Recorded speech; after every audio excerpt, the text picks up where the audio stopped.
నమస్తే, నేను మీ ఎంవి నాయుడు. ఈరోజు విద్యానగర ప్రధాన విషయాలు చూద్దాం. అందరూ ఒక్కటైతే అనురాగాలు నిండిపోవా, ఆనంద వేదికలుగా అపార్ట్మెంట్లు. నువ్వు రావుగారి అమ్మాయివా, డ్యాన్స్ ఎంత బాగా చేసేవమ్మా. బామ్మగారు పులిహోర కాస్త వడ్డించమంటారా. లడ్డు వేలంలో మీరు పడిన నగదు అందరూ కలిపే ఇద్దాం. రేపు దేవుడి ఊరేగింపు, మనమంతా పసుపు చీరల్లో పాల్గొందాం. ఇవి ఈ నవరాత్రిలో బహుళ అంతస్తులో మాటలు ముచ్చట్లు, అంటే ముట్టట్లు ఉండడం. పక్కింట్లో ఏం జరిగినా మనకెందుకులే భావన. మా ఇల్లు మా కుటుంబం ఒకప్పుడు బహుళ అంతస్తులో కనిపించేది. ప్రస్తుతం అంతా కలిసి సందడి చేస్తూ ఉన్నారు. వృద్ధులు, చిన్నారులు, మహిళా బృందాలుగా ఏర్పడి ఆనందంగా జీవిస్తూ ఉన్నారు. వివిధ ఉత్సవాల్లో అంతా ఒక్కటై ఆడుపాడుతూ ఉన్నారు. కోవిడ్ తర్వాత ఈ సంస్కృతి పెరిగింది. వినాయక నవరాత్రుల వంటి ఉత్సవాలు వస్తే ఈ లొంగిల్లో మమతాన రాగాలు ముచ్చటగలుపుతూ ఉన్నాయి. అయితే మనం చూస్తూ ఉన్నాం, నిమజ్జన ఉత్సవ ఊరేగింపులో యువతి మహిళలు సందడి మనం చూస్తూ ఉన్నాం. అయితే పండగ వచ్చిందనంటే పల్లెలే గుర్తుకు వస్తాయి. అలాంటి పల్లెల్లో అయితే మాత్రం ఊరు వాడ ఒక్కటయ్యి అందరూ ఏకమయ్యి చుట్టాలు బంధువులయ్యి పండగనంతా కూడా ఒక మహోత్సవంలో పాల్గొనేవారు. కానీ పట్టణంలో అయితే మాత్రం ఒకప్పుడు అంటి ముట్టినట్టుగా ఉండేవారు. పక్కింటిలో ఏం జరిగినా మనకెందుకులే అనుకునేవారు. అది అపార్ట్మెంట్లో అయితే మాత్రం అసలు ఈ ఇంటి వాసన మరో ఇంటికి వెళ్ళే పరిస్థితి కూడా లేదు. అది ఎప్పుడు అంటే గతం. కానీ కోవిడ్ మహమ్మారి వచ్చిన తర్వాత మన మధ్యలో కొంతమంది లేకపోయినా సరే కానీ అందరూ మనసులు మార్చేసింది కోవిడ్ వచ్చిన తర్వాత పేదవాడు లేదు, ఇక్కడ చిన్నవాడు లేదు, అందరూ సమానమే అన్నట్టుగా, ఎవరు కూడా మోసుకుపోయేది ఏమీ లేదన్నట్టుగా కోవిడ్ మహమ్మారి వచ్చిన తర్వాత ధనవంతులు అందరూ కూడా మనసుల్లో అందరినీ కలుపుకొని పోతేనే మనందరూ కూడా మంచిదే అన్నట్టుగా తీసుకొచ్చింది. అయితే ఇప్పుడు అపార్ట్మెంట్లో అయితే మాత్రం ఇక్కడ చిన్న పెద్ద తేడా లేకుండా ఎవరు మతాలకి కులాలకి అతీతంగా అందరూ కూడా సాంప్రదాయబద్ధంగా ప్రతి పండుగను కూడా విజయోత్సవంగా చేసుకుంటున్నారు. అయితే ఇక్కడ ప్రధానంగా మనం చూస్తూ ఉన్నాం, పండుగలు అయితే మాత్రం అపార్ట్మెంట్లో వస్తే మాత్రం ప్రతి ఒక్కరు కూడాను అందరూ అన్నదమ్ముళ్ళ అక్క చెల్లెళ్ళ ప్రతి ఒక్కరు కూడా వేడుకల్లో పాల్గొని ప్రతి ఒక్కరు కూడాను ప్రేమానురాగాలు పంచుకుంటున్నట్టుగా మనం చూస్తూనే ఉన్నాం. అలాగే విజయనగరంలో మరొక ప్రధాన విషయం చూద్దాం. చల్లని పానీయం, మెల్లగా అనారోగ్యం, కల్తీ బాదం, పాలు కలకలమన్నట్టు శీతల పానీయం అంటే చాలామంది ఇష్టపడతారు. కానీ ఇందులో ప్రధానంగా చిన్నారులు అయితే ఎగబడి మరీ తాగేస్తారు. ఇలాంటి వారిని అలుసుగా తీసుకుని కొందరు కల్తీ సరుకు అమ్మేస్తూ ఉన్నారు. ఇందులో ప్రధానమైనది బాదం పాలు చిన్నపాటి ప్లాస్టిక్ సీసాల్లో వేసి పెద్ద ఎత్తున అమ్మేస్తూ ఉన్నారు. వాటిపై బ్రాండ్ పేరు కానీ పలానా సంస్థని కానీ తయారీ వివరాలు ఏవి ఉండవు.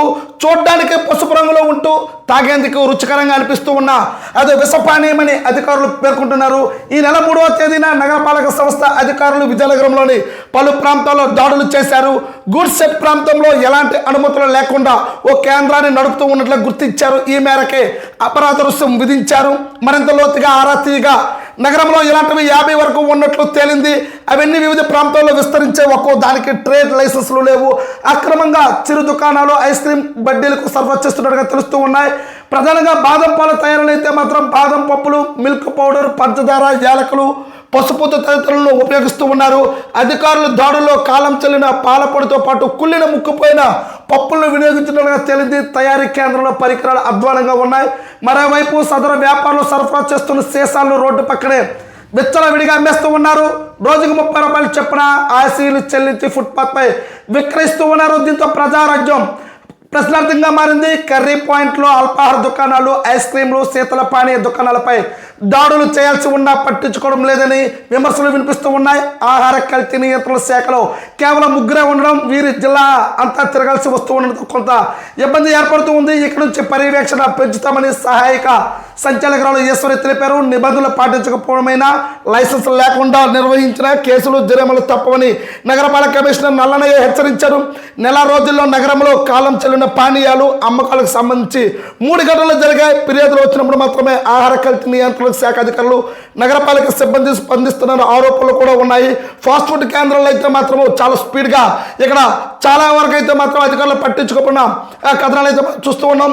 అయితే ప్రధానంగా అయితే మాత్రం చల్లని పానీయం, మెల్లగా అనారోగ్యం, కల్తీ బాదం పాలైతే మాత్రం కలకలం ఇక్కడ రేపుతూ ఉంది. విజయనగరం జిల్లాలో చాలా మందికి అయితే మాత్రం ట్రేడ్ మార్క్స్ లేవు, లైసెన్స్ లేక వెచ్చల విడిగా రూల్స్ విరుద్ధంగా అయితే మాత్రము పర్మిషన్ లేకుండా అయితే మాత్రం కల్తీ యొక్క ఇక్కడ పానీయాలు అయితే మాత్రం శీతల పానీయాల విషయాలు అయితే మాత్రం చాలా స్పీడ్గా ఇక్కడ అమ్మకందారులు అయితే చేస్తూ ఉన్నట్టుగా తెలుస్తూ ఉంది. అధికారులు అయితే మాత్రము దాడులు చేస్తున్నప్పటికీ కూడా కనీసం వాళ్ళు అమ్ముతున్న సీసా ఎక్కడది, అసలు ఏ బ్రాండ్ది, దానికి అసలు సర్టిఫికేట్ ఉందా లేకపోతే లైసెన్స్ ఉన్నాయా లేవనే విషయం కూడా తెలియదు. అధికారులు అప్రమత్తం అవుతూ ఉన్నప్పుడు మాత్రమే దాడులు చేస్తూ ఉన్నారు. కానీ దీనివల్ల చాలా వరకు అయితే మాత్రము విష పానీయాలుగా, ఇది చల్లని పానీయాలు కాదు విష పానీయాలుగా ప్రతి ఒక్కరు కూడాను అనారోగ్యానికి గురవుతున్నారు. కాబట్టి జిల్లాలో యంత్రాంగం కూడా అధికారులు తక్కువగా ఉండడం వల్ల దీనిపైన ఫుడ్ అధికారులు అయితే మాత్రం ఇక్కడ చాలా తక్కువగా ఉండదు, దాడులు అనేది చాలా వరకు చేయలేకున్న పరిస్థితి కూడా ఉంది. దీనివల్ల ఏం జరుగుతుందంటే చిల్లర యొక్క షాపుల్లో కూడాను ఇష్టానుసారంగా పుట్టగొడుగులాగా వస్తూ ఉన్నాయి. ఒక లైసెన్స్ కూడా ఉండదు. ఆ లైసెన్స్ లేని వాటిపైన అయితే మాత్రం చాలా చర్యలు తీసుకుంటున్నాం అన్నట్టుగా అధికారులు చెప్తూ ఉన్నట్టుగా తెలుస్తూనే ఉంది. అలాగే మరొక విజయనగరంలో ప్రధాన విషయం చూద్దాం. యూరియా కొరతకు అన్నదాత ఇక్కట్లు, ఎరువు ఆగని పరుగు. గజపతి నగరం ఇక్కడ మొత్తం బారులు తీరిన రైతులు మనం చూస్తూ ఉన్నాం. యూరియా దొరక్క జిల్లా వ్యాప్తంగా రైతులు ఇబ్బందులు పడుతూ ఉన్నారు. బస్తా ఎరువు కోసం పంపిణీ కేంద్రాల వద్ద బారులు తీరుతూ ఉన్నారు. గంటల కొద్దీ పడిగాపులు కాస్తూ ఉన్నారు. సరుకు తక్కువగా రావడం, అన్నదాతలు అధిక సంఖ్యలో ఎక్కువగా ఎగుబడుతూ ఉండడం, ఘర్షణలు చోటు చేసుకోకుండా పోలీసులు మధ్య పంపిణీ చేస్తూ ఉన్నారు. వర్షాలు కురవడంతో ఖరీఫ్లో వ్యవసాయ ఉద్యాన పంటలకు ఊరి అవసరం ఏర్పడింది. డిమాండ్ మేరకు సరఫరా లేక ఇబ్బంది అవుతుందని రైతులు వాపోతూ ఉన్నారు. గత ఏడాది ఖరీఫ్లో ఇదే సమయానికి 2.24 లక్షల ఎకరాలు సాగు చేశారు. ఈ ఏడాది అదే స్థాయిలో జరగడంతో అంచనా మేరకు ఎరువులు తెప్పించారు. ఈ ఏడాది వర్షాలు కురవడం, ముందుగా 33,000 ఎకరాలు సాగు మొదలు కావడం, వరి నాట్లకు ముందే మొక్కజొన్న, పత్తి, చెరుకు పంటలు వేయడంతో పాటు యూరియాను వాటికి వినియోగించారు. దీంతో వారికి అవసరం పెరిగి చాలా తక్కువగా అవుతూ ఉంది. పంపిణీ కేంద్రాల్లో అవసరమైన ఎరువును ముందుగానే పక్కదారి పట్టిస్తూ ఉండడంతో ఎప్పటికప్పుడు కొనుగోలు చేసే చిన్న రైతులకు ఇబ్బందులు పడుతూ ఉన్నారు. వ్యవసాయ శాఖ అధికారులు ఎకరా వరి పొలానికి 3 దఫాలుగా 20 కిలోలు చొప్పున మొత్తం 60 కిలోలు యూరియాని వాడాలని సిఫార్సు చేస్తూ ఉన్నారు. అవగాహన లేక చాలా మంది 45 కిలోలు చొప్పున 3 సార్లు మొత్తం 135 కిలోలు వినియోగిస్తున్నారో తెలుస్తూ ఉంది. అయితే జిల్లాలోని ఖరీఫ్ పంటలకు ఇంతవరకు 26,230 మెట్రిక్ టన్నులు యూరియాను రైతులు సరఫరా చేశాం. త్వరలో మరో 2,147 మెట్రిక్ టన్నులు వస్తుందని, సాగు అవసరానికి అనుగుణంగా ఎరువులు అందుబాటులో ఉంచుతున్నాం, రైతులకు ఆందోళన చెందవలసిన అవసరం లేదన్నట్టు జిల్లా వ్యవసాయ అధికారి విటి రామారావు చెప్తూ ఉన్నారు. అలాగే ఎరువుల సరఫరాలో రైతులు ఎదుర్కొంటున్న సమస్యలు తెలుసుకొని పరిష్కరించేందుకు ఆదివారం మధ్యాహ్నం 12 గంటల నుంచి 1 గంట వరకు డైలీ యువర్ కలెక్టర్ కార్యక్రమాన్ని నిర్వహిస్తున్నట్టుగా కలెక్టర్ డాక్టర్ బిఆర్ అంబేద్కర్ తెలిపారు. నెంబర్ కూడా ఇవ్వడం జరిగింది. 9441957315 నెంబర్ను సంప్రదించాలని సూచించారు. జిల్లాలో ప్రస్తుతం 1122 మెట్రిక్ టన్నులు సిద్ధంగా ఉన్నాయన్నారు. సోమ గురువారంలో 1850 మెట్రిక్ టన్నులు, ఈ నెలాఖరుకు మరో 3,000 టన్నులు వస్తుందన్నారు. ఆది సోమవారాల కేంద్రంలో పంపిణీ పర్యవేక్షించాలని తహసీల్దార్లకు ఎంపీడీఓ ఆదేశించినట్టు ఎంపీడీఓలను ఆదేశించారు. ఇక్కడ ప్రధానంగా చూస్తూ ఉన్నాం.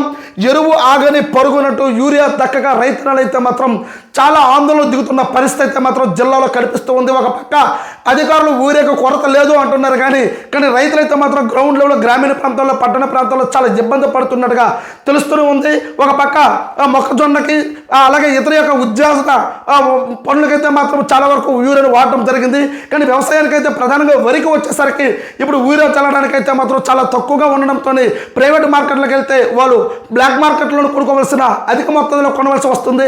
అధిక మొత్తంలో కొనినప్పుడు కూడా వాళ్ళకు యూరియా కావాలనుకుంటే 1-2 వస్తువులు ఎక్స్ట్రా కూడా ఇది దానికి కొట్టాలి, ఇది ఈ మందు కొట్టాలి అంటూ ఈ యూరియా ఒకసారి డిమాండ్ పెరగడంతో మిగతా యొక్క పిచికారీ చేయాలన్నట్టుగా ప్రైవేట్ దుకాణాలు అయితే మాత్రము రైతులకి ఇచ్చేయడంతో వాళ్ళకి అనవసరమైన సరే తప్పని పరిస్థితుల్లో రేపు మనకు ఉపయోగపడుతుందో ఈ రోజుకైతే యూరియా కావాలని చాలా వరకు అయితే కొనుక్కున్నట్టుగా పరిస్థితి మనం చూస్తూ ఉన్నాం.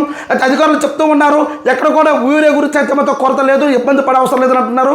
ఈరోజు డైలీ యువర్ కలెక్టర్ అంటూ నేరుగా కలెక్టర్ గారితో మాట్లాడాలనుకుంటే మాత్రం నెంబర్ కూడా స్క్రీన్ పై ఇవ్వడం జరిగింది.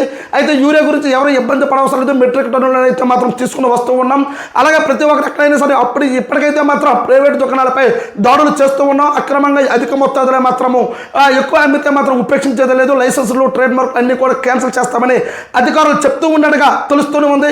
ఎప్పటికైనా సరే ఆ ప్రజలు ఉద్దేశించి, రైతులు ఉద్దేశించి మనకు దొరికిందే కదా అని కాసులు కురిపించుకోవడంలో మద్యం దళారులు అయితే మాత్రము, ఈ మధ్యవర్తులు అయితే మాత్రం చాలా వరకు అయితే మాత్రం కాసులు యొక్క పూర్తిగా రైతు యొక్క వీక్నెస్ను పట్టుకొని యూరియానైతే మాత్రం బ్లాక్ మార్కెట్లో ఇక్కడ అధికారులు అండదండలు ఉంటున్నాయా లేకపోతే నాయకులు అండదండలు ఉంటున్నాయా తెలియదు, కానీ రైతులు అయితే మాత్రం చాలామంది ఇబ్బంది పడుతూ ఉన్నారు. ఎందుకంటే ఇక్కడ 6 కాలం పంట చేసి చేతికి వస్తున్న పంటకి కనీసం మద్దతు ధర కూడా రావడం లేదు అని, అసలు చేతికి వస్తుందా లేదనేది కూడా రైతు ఎదురు చూస్తున్న వైనం. అయితే పంట వేసిన తర్వాత పండించాలి కాబట్టి ఎంత అధిక ధరలో ఉన్నా సరే కొనే పరిస్థితి ఉంది. కాబట్టి ఏది ఏమైనప్పుడు కూడా ప్రైవేట్ మార్కెట్లో మాత్రం వీటి యొక్క యూరియాపై అయితే మాత్రం అధికారులు అయితే మాత్రం ఖచ్చితంగా చాలా సీరియస్ యాక్షన్ తీసుకోవాలని అన్నట్టుగా ఇక్కడ ప్రజలు వాపోతున్నట్టుగా తెలుస్తూనే ఉంది. చూస్తూ ఉండండి ఎంఈ న్యూస్. నేను మీ ఎంఈ నాయుడు.